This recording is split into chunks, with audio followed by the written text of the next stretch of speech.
A movie premieres in Grand Rapids tonight to tell the story of West Michigan's own President Gerald R. Ford and the pivotal role that he played in a case of racial discrimination.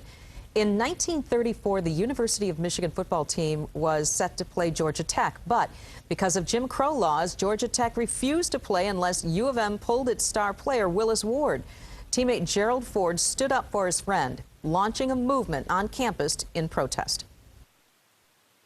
The willingness on the part of Gerald Ford to want to sit out the game, and the vast number of individuals who came to support Willis Ward in his efforts against the University of Michigan ultimately laid a foundation for other civil rights activity that came after.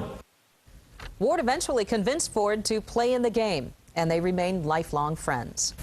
And joining us live now from the Ford Presidential Museum is the film's producer and director, Brian Kruger, and Willis Ward's grandson, former state senator Buzz Thomas.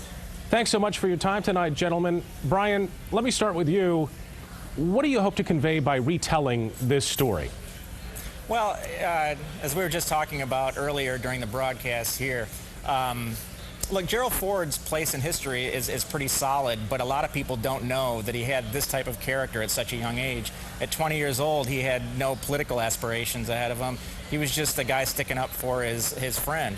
So what we're really trying to do is tell that story, but also tell the story of Willis Ward. His story has really been forgotten. It's faded in history, and for this person to be really the only athlete at the University of Michigan to be discriminated against in this manner, we felt that it was time to tell this story and maybe get it out for the next generation, for our youth to be able to hear the story. Buzz, share your feelings for us. You know, this is family history for you, but so much more as well. It is. It's very personal. I mean, obviously, we're very proud of the story of Willis and his relationship with President Ford being told. We think it's important that people continue to hear about it and know that the progress that so many of us have enjoyed, that there were people that sacrificed and struggled, very ordinary people that sacrificed and struggled to make it just life a little bit better for us. I can tell you that Willis would probably be a little embarrassed and probably quite humbled at all of the attention being paid to him today. Probably would have just laughed and said, well, you know, hey, I made a great friend out of it. Jerry is one of my best friends for life.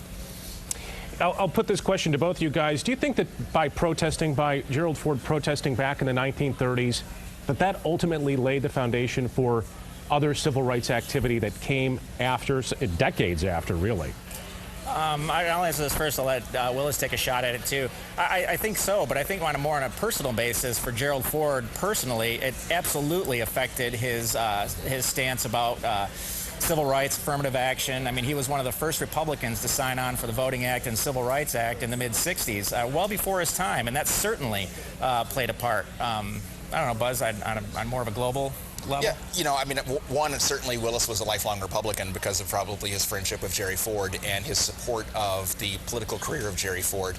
And President Ford, well, then Congressman Ford, made a point to come and campaign for Willis back in Detroit in the 1950s when Willis himself ran for Congress unsuccessfully as a Republican in a very Democratic area. President Ford actually did, later in life, send a number of notes to my grandmother talking about how this event singularly changed how he looked at race, and he did attribute it in correspondence to my grandmother, at least, that his friendship with Willis in this event changed the way he viewed the world, and that he thought that it was important to stand up for affirmative action and important to stand up for those people that had been discriminated against for no other reason other than their skin color. It's a great story, an important story. The film's called Black and Blue. We want to thank Brian Kruger and Buzz Thomas for your time tonight. Gentlemen, thanks. And you are invited to a free showing of Black and Blue, along with a Q&A session with those two guys, Brian Kruger and Buzz Thomas. That's tonight at 7 o'clock at the Ford Presidential Museum, downtown Grand Rapids.